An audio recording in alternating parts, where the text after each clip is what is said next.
Good afternoon. This is Jay Rovert, founder and director of the R&B Group, one of the top online business networking groups in the country, and would like to interview a special guest of ours, Mr. Kline, and we're going to leave his occupation sort of a mystery.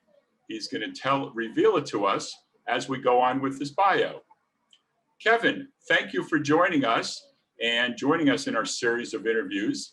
And I was hoping you just could give us a little background, where you grew up and how you started, a little bit of your education, and then little by little we'll reveal who you really are. Great.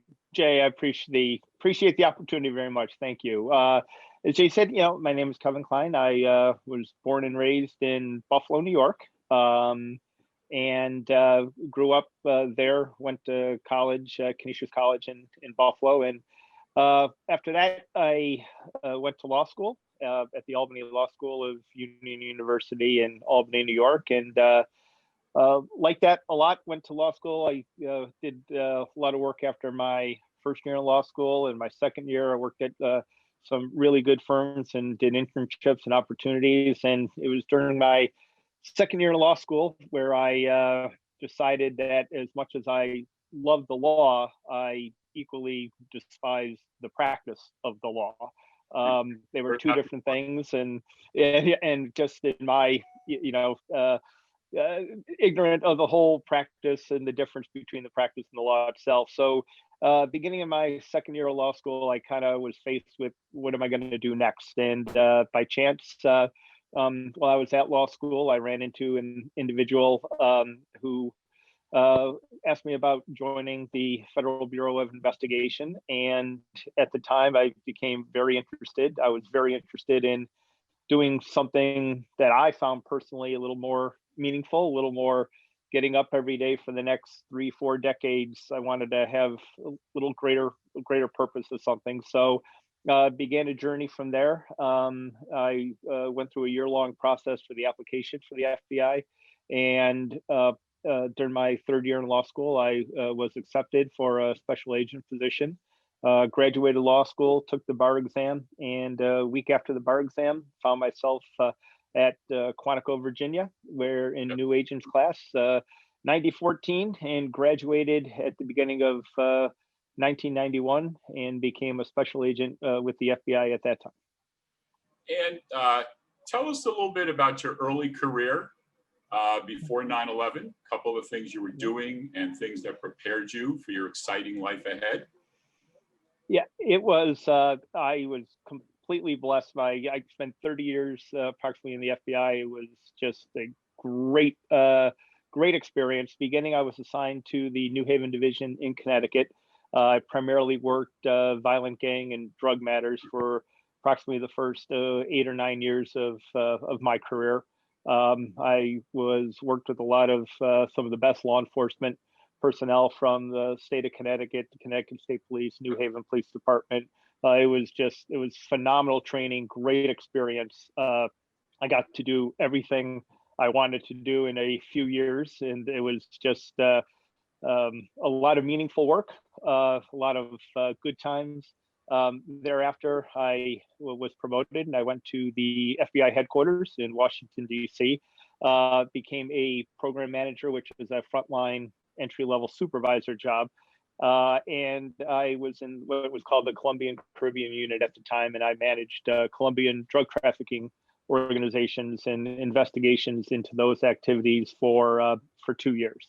So learned a lot. It was great experience. Got to travel, got to meet a lot of people. Wanted to continue into being a supervisor of an FBI drug squad.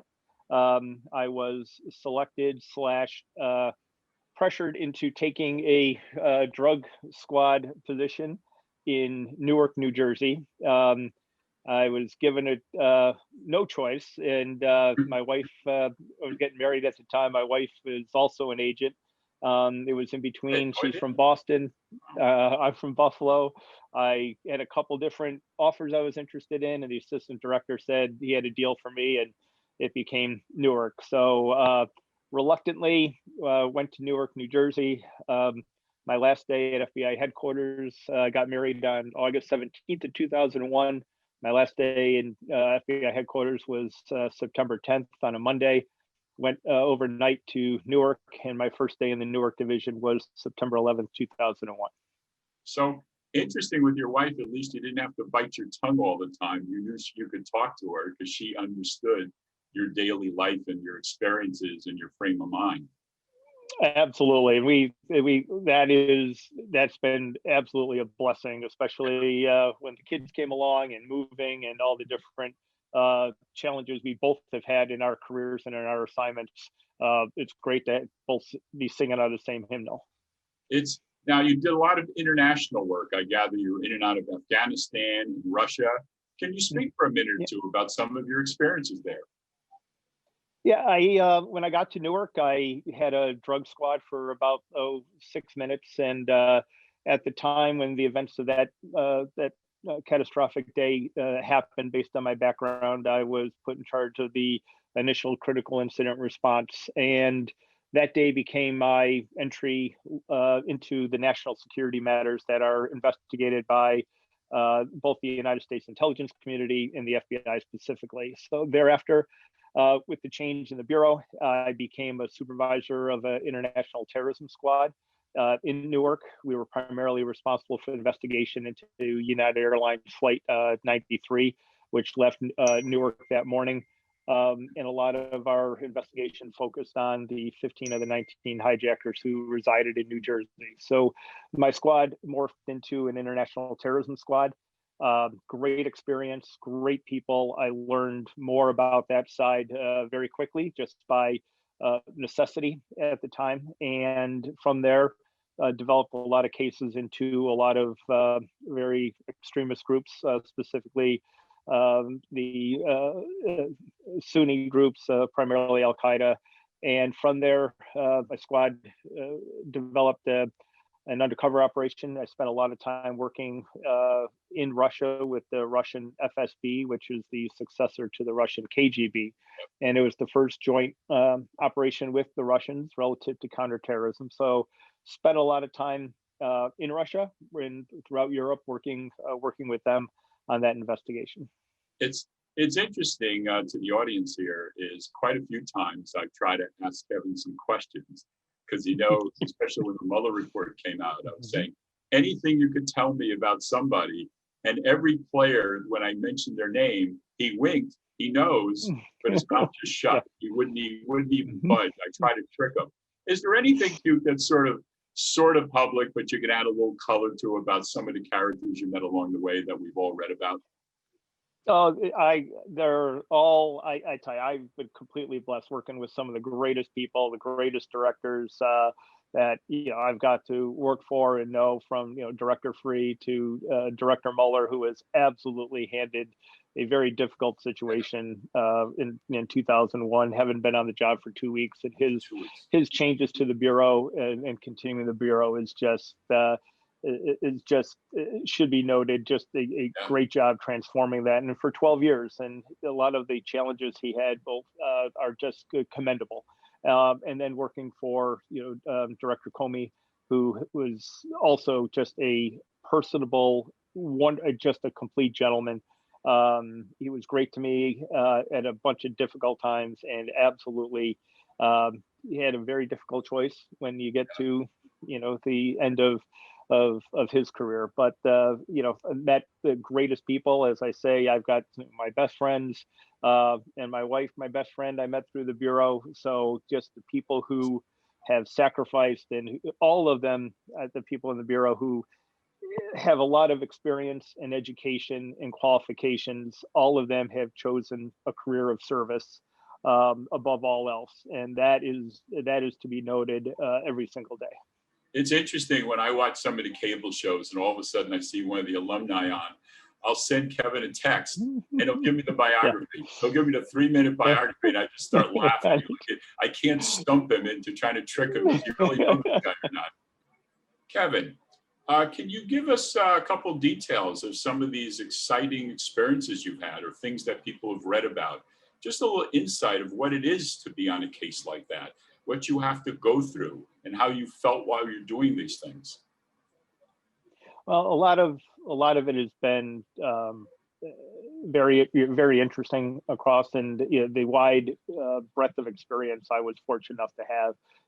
Moving into national security, terrorism, worked a lot of counterintelligence, spent a lot of time overseas, traveled to 32 countries, was the on-scene commander in Afghanistan for a while, in running all of the FBI operations, along with the phenomenal job that the U.S. military was doing over there as well. All those experiences are just in furtherance of, you keep in the back of your mind what you're doing. The job was to, protect the United States, protect our interests against all enemies, foreign and domestic. And that the Bureau provided me the opportunity to do that, both overseas and domestically, in a number of different areas, from working gangs to working national security matters to doing critical incident response. I ran everything at the Sandy Hook Elementary School. That day, 12/14/12, we were at SWAT training. We were very close. My SWAT team, we got there. We had just rehearsed with the Connecticut State Police a few weeks before on the exact same thing. And after clearing myself and the major from the state police, LJ Fazaro, who's now the chief in Groton, he and I were the only ones in that school for over 2 hours, just him and me and all of the victims. And Kevin, how do you feel personally when you know you're that close to real danger, when your life is in danger? How is the experience? How did you feel personally when you're there, or were you so involved you didn't? I'm just curious. The one thing is that the training that you receive, you fall back on all the time, and that is both in those situations, but also leadership situations as well, where people are looking, to you for leadership, guidance, direction. That is every day, as well as in crisis situations. When I would teach, I would say crisis situations do not make a leader; they reveal it. And you either have that, you're either hardwired for it, or you're not. And that's been fortunate to, as I moved up within the Bureau, became a senior executive, and finished my career in Connecticut. Those became extreme examples to draw on. And then in my post-retirement career, the transition for me from working to moving into the private sector was abrupt. It was not easy. It was at a very difficult time of my life personally, but drew on all those experiences from the Bureau to then launch the next step of my career. Kevin, now thank you for that, for filling us in. Now you're the CEO, founder of the Aggeris Group. Tell us a little bit about what that's about and what you're doing there, and who are your potential clients? Yeah, myself and my partner at the time, at the end of my career, I was unfortunately, I was diagnosed with cancer in 2017.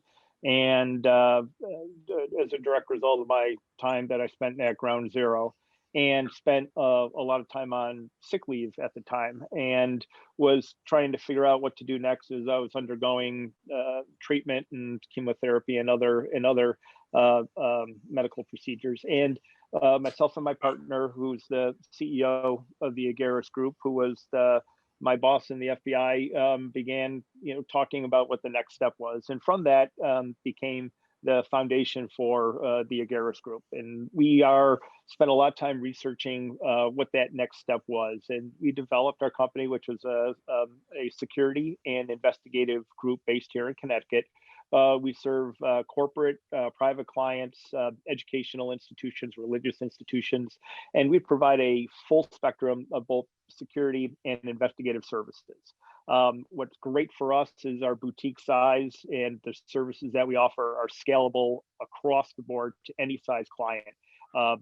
We usually sit down with clients and present everything that we can do, from securing their physical location, background investigations of their employees, their cybersecurity, internal investigations, so it doesn't have to be in-house. They can order off our security and investigative menu, and we are able to scale and provide experience and excellent service to all of our clients.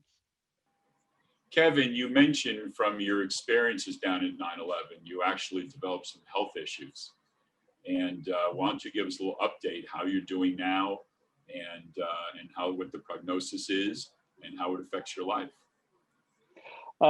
Jay, I'm truly blessed. The cancer I have, unfortunately, is not curable, but it is manageable.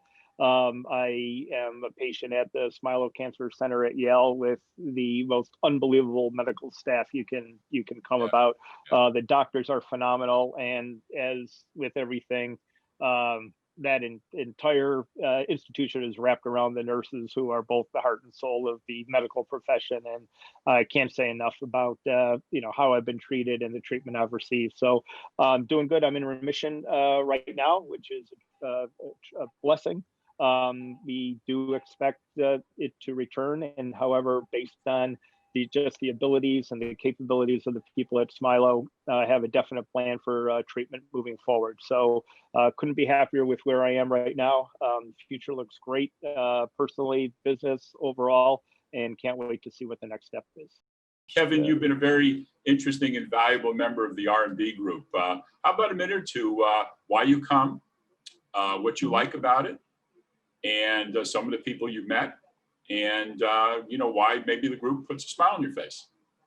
Yeah, it is a great experience. Number one, just the transformation, not being a member when it met in person, but just the ability to actually still connect via online and not lose any momentum is commendable to it being set up, and then the people who are involved. And from the first meeting, the fact that it just not having to travel and all the other things that come with a commute, but getting online and being able to meet people substantively has been a huge success. I just think it's great to meet people from all over the country, all different backgrounds. Getting a deeper understanding of what people do and how they do it is just that, for me, it's both educational. There's a connection there where you begin to understand other challenges people have, and also at the same time, it's a good time. It is. There are laughs every time for some reason, and like anything with a relationship, over time, as you build history and you build connections, there are a whole bunch of statements, and it's just it is very worthwhile. You balance everything.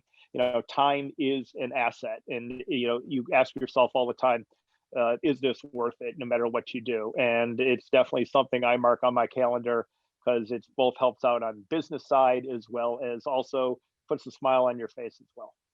Well, and we hope to meet some of your friends going down the road.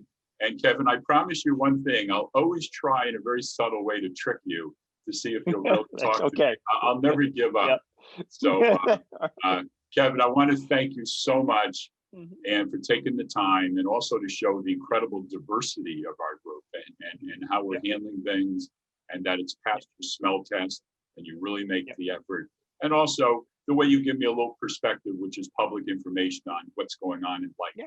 I really appreciate it. So thank you so much for taking the time. You're welcome. God bless you. Stay safe, stay healthy to you and your family. And thanks again for taking the time for this interview. Much appreciated. You got it. Thank you.